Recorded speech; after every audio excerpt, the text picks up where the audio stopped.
प्रिय मित्रों, प्राचीन हिंदू वेदों और ईरानी अवेस्ता दोनों में ही देवताओं की प्रमुख भूमिका है। ईरानी कहते हैं कि देवता बुरे हैं, जबकि भारतीय इसके विपरीत कहते हैं। आज हम उनकी उत्पत्ति का पता लगाएंगे। देवताओं का मुखिया बाइबल में वर्णित मिस्र का मिस्री था, जिसे हिंदू धर्म में इंद्र कहा जाता है। ऐसा इसलिए है क्योंकि नूह का जल प्रलय, जो मनु का महाजल प्रलय है, के लगभग 300 साल बाद मिस्र ने प्राचीन भारत पर अपना प्रभुत्व स्थापित करना शुरू कर दिया था। हालांकि बाकी देवता भारतीय हैं। लगभग 3100 ईसा पूर्व नूह का विद्रोही पुत्र हाम, जो कामदेव भी कहलाया, अपने पुत्र कुश के साथ मिस्र में था। उस समय भारतीय लोग कुश के नाम पर अफ्रीका को कुशद्वीप कहते थे। इस दौरान हाम ने लीबिया के राजा हम्मान की हत्या कर दी। फिर जब हम्मन का पुत्र डायोनिसस, जिसे हेमंत कुमार भी कहा जाता था, बड़ा हुआ, तो उसने हाम की हत्या करके अपने पिता की मृत्यु का बदला लेना चाहा। जहाजरानी में पारंगत होने के कारण हाम भाग निकला और समुद्री यात्रा द्वारा दक्षिण भारत आ गया। उसके साथ उसकी पहली पत्नी प्रीति, उसकी दूसरी पत्नी रथी और उसके अंगरक्षक थे, जिन्हें अब्रिजिन कहा जाता था। ये अब्रिजिन विशालकाय थे क्योंकि वे पतित स्वर्गदूतों के साथ घुल मिल गए थे, जैसा कि उत्पत्ति अध्याय 6 वचन 4 में जल प्रलय से पहले के दिनों और उसके बाद के दिनों के बारे में बताया गया है। खैर, जब भारतीय अब्रिजिन से मिले तो शायद वे जानना चाहते थे कि वे इतने विशाल कैसे हैं।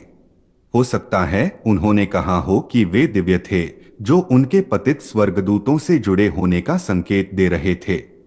वे स्थानीय लोगों के साथ भी घुल मिल गए। यह पहली बार है जब अफ्रीकी लोग उन भारतीयों के साथ घुल मिल गए जो पहले पूरी तरह से गोरे थे और यूनानी लोगों की तरह ही नूह के पोते जावन के प्रत्यक्ष वंशज थे।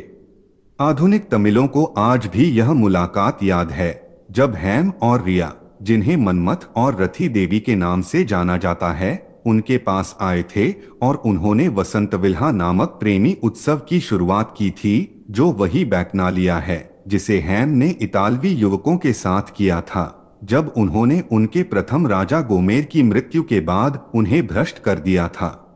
इसके बाद उत्तर भारत में और भी अधिक जातियों का मिश्रण हुआ जब हाम के पुत्र कुश, जो भगवान राम के पिता थे, और उनके लोगों जैसे विश्वामित्र ने अगले 100 वर्षों में ऐसा ही किया।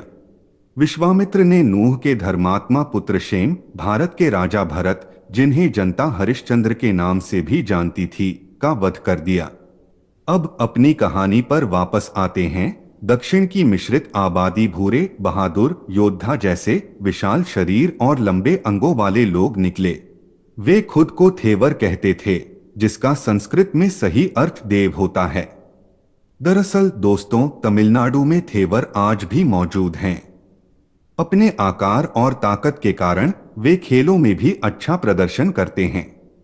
मुझे उनके एक बुजुर्ग सितारे वॉलीबॉल खिलाड़ी मदासामी से मिलने का सौभाग्य मिला, जिन्होंने मॉस्को में हुए एक विश्व कप टूर्नामेंट में भारत का प्रतिनिधित्व किया था। वह काफी लंबे सांवले थे और हैरानी की बात यह थी कि उनकी आंखें बहुत हल्की थीं, जो वहां आम बात नहीं है।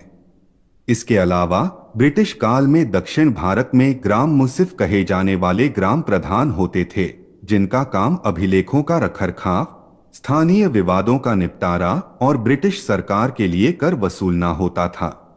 हालांकि वे आम तौर पर ब्राह्मण होते थे, जो लोगों से धन वसूलने में बहुत नरम होते थे। इसलिए उनके सहायक हमेशा इन्हीं थेवरों में से एक रहे जिनसे लोग डरते थे। और चूंकि ये लोग भगवान राम, विश्वामित्र और ऋग्वेद से भी प्राचीन हैं, इसलिए ये ही मूल देवता हैं। मित्रों, देखने के लिए धन्यवाद।